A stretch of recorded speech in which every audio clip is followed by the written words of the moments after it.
میرا شب بھر. اب وہ حدیث یاد آئی کہ علی تم کو مجھ سے وہ نسبت ہے.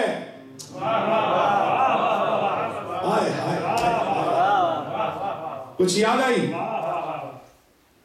کچھ حدیث یاد آئی, کوئی حقیقت.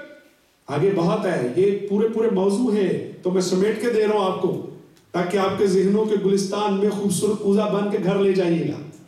اور کبھی کبھی خوشبو اگر دل چاہے تو سجدے میں بیٹھ کر ان کے لیے دعا کیجئے جن کو شہدائے بحرین کہتے ہیں, جن کو شہدائے یمن کہتے ہیں. کروڑوں سلام ان ہستیوں پر جو جانے دے گئے, اور یہ ذکر آپ کے لیے چھوڑ. بولے ابو الحسن کے پاس آئے, سلام کیا, مولا نے بھی منہ ادھر پھیر لیا. وہ پریشان ہوئے کہ اتنی تعریفیں سن رہے تھے ابو الحسن کی, انہوں نے بھی وہی کام کیا. اب جب منہ ادھر کر لیا تو ابو الحسن نے فرمایا دیکھو میں نے سلام کا جواب اس لیے نہیں دیا کہ میرے مولا نے نہیں دیا. دیکھیے کائنات کا پہلا خوبصورت سنی, یہ سنی کہنے سے سنی نہیں ہوتا. پتہ نہیں کہاں مدینے کی گلیوں سے پیار ہے, ابھی مدینہ ہی کراس نہیں وہاں میں تو. مکے تک تو بات پہنچی نہیں, ابھی تو مدینے کی نعتیں چل رہی ہیں. مکے میں پہنچے گی تو میرے خیال شہروں میں پتھر ہی آئیں گے, سخت شہر تھا نا. تو سرکار نے منہ دوسری طرف کر کے کہا دیکھو تم سب کو میں خوش آمدید کہتا ہوں, لیکن یہ جو تمہارا جاہ و جلال, یہ تمہارا لباس, یہ زیور, یہ سونا, یہ انسان کی تنزلی, یہ مولا کے لفظ, تم میرے مولا کو کیا سمجھ کے آئے ہو؟ انہوں نے کہا جی ہم تو بہت بڑا بادشاہ سمجھ کے ہیں, جو عیسیٰ سے بڑا رسول ہے وہ تو بہت ہی بڑا ہوگا. یہ زبان سے نکلوایا جناب امیر نے. تو حضرت امیر علیہ السلام جب یہ جملہ کہلوا لیا تو اس کے بعد پھر انہوں نے کیا کہا, اچھا ایسے ہے تو پھر انہوں نے یہ کیوں کہا؟ تو مولا نے فرمایا اس لیے کہ میرا رسول جو دین لے کر آیا ہے وہ دین انسانوں کے لیے ہے. تم یہ اپنا لباس چینج کرو, عام انسان کی عزت والا لباس پہنو, پھر جاؤ. تو آپ نہیں چلیں گے ہمارے ساتھ؟ میں نہیں چلوں. میرے رسول نے اس دعوت میں مجھے بلایا نہیں. دیکھیے سنی یاد رکھیے گا لفظ میرا, کچھ ایسے تھے بن بلائے پڑک پڑتے تھے, اور جہاں بلایا جاتا تھا وہاں سے بھاگ جاتے تھے.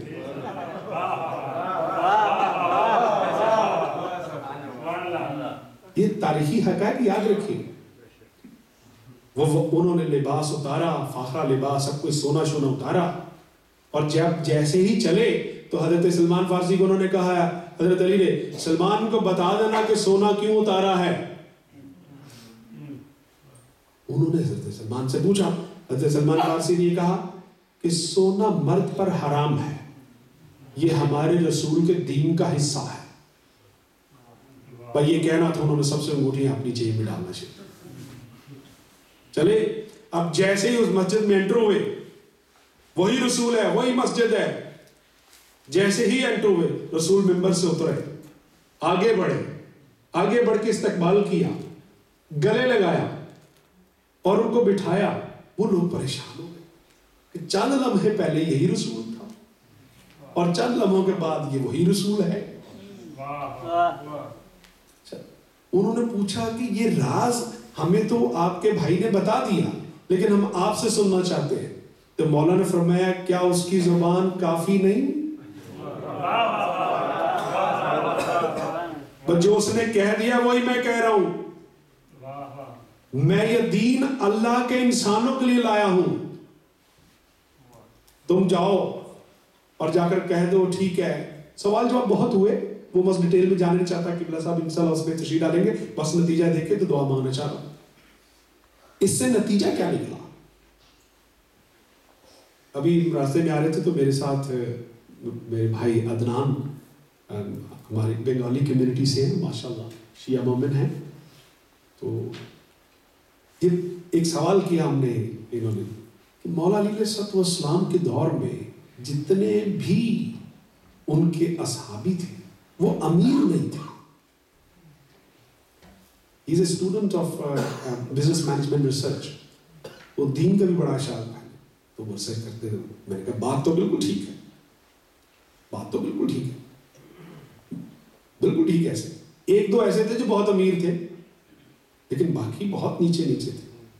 اب اس سوال کا جواب اس سے بات سے کیجیے گا. جب وہ واپس گئے تو کیا تھا؟ جناب امیر علیہ السلام کے دور میں جو سب سے خوبصورت ترین اور مشکل ترین بات تھی، خوبصورت ترین اور مشکل ترین، خوبصورت ترین یہ تھی کہ وہ اللہ کی طرح انصاف کرتے تھے.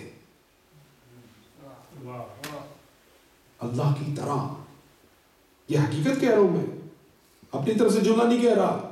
آپ کے چوتھے امام نے کہا اور ان سے پوچھا بھی گیا کہ مولا آپ کی جد اللہ کی حکومت میں بہت بد نظمی ہوئی، بہت کچھ ہوا. تو پتہ چوتھے امام نے کہا شیطان کا کام ہی تھا بد نظمی پیدا کرنا اور اللہ کا کام ہے عدل کرنا. تو میرے بابا نے اللہ کی طرح عدل کیا. جن کو قبول تھا وہ مومن تھے، جن کو نہ قبول تھا وہ شیطانی صفات رکھتے تھے. تو اسی لیے ان کے دور میں سخت مشکل کیا تھا کہ ان کا دور کہ وہ کہتے تھے جو حقدار ہے اس کو ملے گا، جو حقدار نہیں ہے نہیں ملے. بھائی یہ چیز بڑی چبھتی تھی جناب امیر. تو اللہ پاک ہمیں اس طرح سے خوبصورت سے ماحول میں ان چیزوں کو سمجھنے کی توفیق عطا فرمائے. اس عید سعید کے صدقے میں مولا اس امام بارگاہ پر اپنی بے شمار رحمتیں نازل فرمائے. جتنے بھی یہاں کے معززین انتظامیہ ہیں مولا ان کی اولادوں کو صدقہ شریکت الحسین حضرت سیدہ زینب سلام اللہ علیہ کا کر کے ان کی عزت، مال، جان اور ناموس کا تحفظ فرمائے.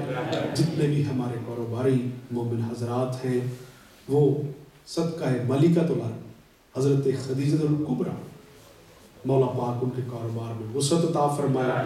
اور ہمارے دلوں میں جو خواہشات جائز ہیں، جو امام زمانہ کے ہاں قابل قبول ہیں، اللہ پاک ان کو تو قبول فرما اور ہمیں وہ رزق عطا فرما جس پر بی بی پاک راضی ہو جائے.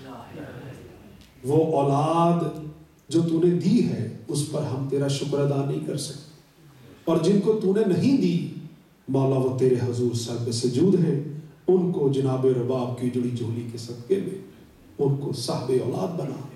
اور جو ہمارے بزرگ ہیں مولا جیسے بزرگ اصحاب رسول خدا کے تھے جو صاحب ایمان تھے، ہمارے ان بزرگوں کو ایسے ہی بنا دے ہمارے سروں پر کہ ان اصحاب کی سیرت پر عمل کرتے ہوئے ہمارے لیے سایہ نعمت قرار پائے. مولا کریم ہمارے بچوں کو حضرت شہزادہ علی اصغر کا تبسم عطا کر، ہماری ماؤں بہنوں کو عطا کر ثانی زہرا کا سلیقہ. اور یہ دعا میں خاص طور پر جو مومن حضرات اس وقت قبر میں اتر رہے نہیں معلوم کون کہاں پر، میرے مولا اس عید سعید کے صدقے میں، 12ویں حجت کے صدقے میں اور اپنے وکیل حسین حضرت مسلم بن عقیل کی شہادت کے صدقے میں میرے مولا ان کے تمام قبر کے مراحل کو آسان فرما، لوائل حمد کے ساتھ معشور فرما. اور ہمارے جو ینگسٹر یہاں انتظامیہ کے لوگ ہیں ان سب کی وسعت میں اضافہ فرما، تعلیمی زیور سے ان کو مزین فرما. اور وہ آنکھ جس میں شرم و حیا ہے اس کو زندگی دے، اور وہ آنکھ جس میں شرم و حیا نہیں ہے اس کو گناہوں سے معاف فرما دے. اور مولا جس کا رشتہ نماز نہیں ہے اس کو اس رشتے میں باندھ دے.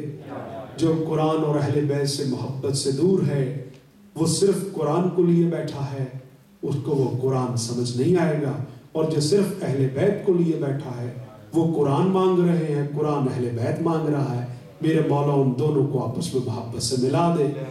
مومنین اکرام جو عزادار ہیں ان کو دین کے اصول اور فروع دونوں سے محبت کرنے کی توفیق عطا فرما، اور ہماری اس بارگاہ کو شر شیطان سے، ہر قسم کی دہشت گردی سے محفوظ فرما، اور وہ مومنین جو لبنان میں ہیں، پارا چنار میں ہیں، فلسطین میں ہیں، کشمیر میں ہیں، چیچنیا میں ہیں، افغانستان میں ہیں، عراق میں ہیں، غرض کائنات کے کسی بھی خطے میں ہیں اور کسی قسم کے ظلم کا شکار ہیں، میرے مولا ان کو اپنی حجت کے صدقے میں، اس بی بی پاک کے صدقے میں کہ جس کے لیے تو نے آئمہ کا تعارف کروایا ہے، ان کی زندگیاں دراز فرما اور ان کو ظلم کے خلاف لڑنے کی توفیق عطا فرما، اور ہمارے یہ ٹوٹے پھوٹے الفاظ جو ہم نے ابھی عبادت کے سلسلے میں ادا کیے ہیں میرے مولا، اور جن مومنین نے سنا ہے، میں ان کا بھی شکر گزار ہوں، اپنے بارہویں حقہ حضرت امام زمانہ کی حجت قبول و مقبول فرما۔ ایک دفعہ سورہ الفاتحہ، 3 دفعہ سورہ توحید اپنے اپنے آباء و اجداد کے لیے، اور خاص طور پر وہ لوگ، وہ مومن جن کی اولاد نہیں تھی لیکن وہ مومن تھے، خاص طور پر ان کے بسم اللہ۔